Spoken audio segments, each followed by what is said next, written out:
Hi hello this is Shaila welcome back to vibrant. Nandamuri ఫ్యాన్స్తో పాటు తెలుగు ప్రేక్షకులు ఎంతో ఆసక్తిగా ఎదురుచూస్తున్న డాకు మహారాజ్ సినిమాను సంక్రాంతి కానుకగా జనవరి 12న ప్రేక్షకుల ముందుకు తీసుకురాబోతున్నారు. వాల్తేరు వీరయ్య వంటి కమర్షియల్ హిట్ను అందుకున్న దర్శకుడు బాబీ దర్శకత్వంలో సితారా ఎంటర్టైన్మెంట్స్ బ్యానర్లో నాగవంశీ ఈ సినిమాను నిర్మించారు. తమన్ ఈ సినిమాకి సంగీతాన్ని అందిస్తున్నారు. ఇప్పటికే 2 పాటలు సినిమా నుంచి వచ్చాయి. అయితే 2 పాటలు ఆడియన్స్కి అంతగా ఎక్కలేదు. దీంతో 3వ పాట కోసం ప్రేక్షకులు ఆసక్తిగా ఎదురుచూస్తున్నారు. తాజాగా 3వ పాట అప్డేట్ను మేకర్స్ అధికారికంగా ఇచ్చారు. డాకు మహారాజ్ 3వ పాటను అమెరికాలో జనవరి 4న, ఇండియాలో జనవరి 5న విడుదల చేయబోతున్నారు. డాకు మహారాజ్ భారీ ఈవెంట్ను అమెరికాలో నిర్వహించేందుకు ఏర్పాట్లు జరుగుతున్నాయి.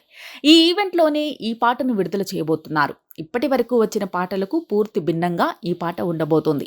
ఊర్వశి రౌతలేతో బాలకృష్ణ ఈ పాటలో స్టెప్స్ వేయబోతున్నారు.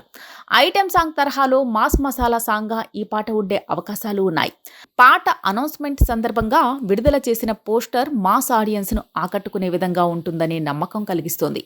ఇప్పటి వరకు డాకు మహారాజ్ ట్రైలర్ విడుదల కాలేదు. ట్రైలర్ ఎప్పుడు అంటూ ఫ్యాన్స్ ఆసక్తిగా ఎదురుచూస్తున్నారు.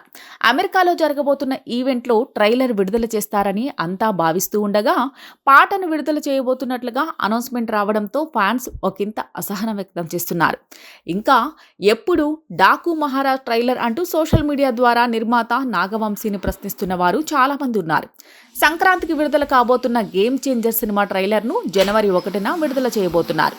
కనుక డాకు మహారాజ్ ట్రైలర్ను విడుదల చేసి ఆ సినిమాకు పోటీగా నిలపాలని ఫ్యాన్స్ డిమాండ్ చేస్తున్నారు.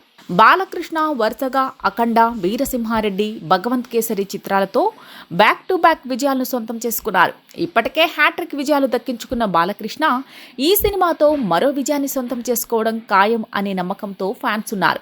సినిమా ప్రచారంలో భాగంగా అన్స్టాపబుల్ షోలో దర్శకుడు బాబీ, ఇతర యూనిట్ సభ్యులు పాల్గొనబోతున్నారు. ఈ సినిమాలో బాలీవుడ్ స్టార్ బాబీ డియోల్ కీలక పాత్రలో నటించగా ప్రజ్ఞా జైస్వాల్ హీరోయిన్గా నటించింది. శ్రద్ధా శ్రీనాథ్, ఊర్వశి రౌతలేలు కీలక పాత్రలో కనిపించబోతున్నారు. డాకు పాత్రలో బాలయ్య నటనకు ప్రతి ఒక్కరూ ఫిదా అవుతారని, ప్రతి 10 నిమిషాలకు ఒక హై మూమెంట్ సినిమాలో ఉంటుందని నిర్మాత నాగవంశీ ఇటీవల ఒక ఇంటర్వ్యూలో చెప్పుకొచ్చారు. ఇంటర్వెల్కి ముందు వచ్చే 20 నిమిషాల సీన్ సినిమా స్థాయిని పెంచే విధంగా ఉంటాయని ఆయన తెలియజేశారు. ఇలాంటి లేటెస్ట్ అప్డేట్ కోసం చూస్తూనే ఉండండి వైబ్రెంట్.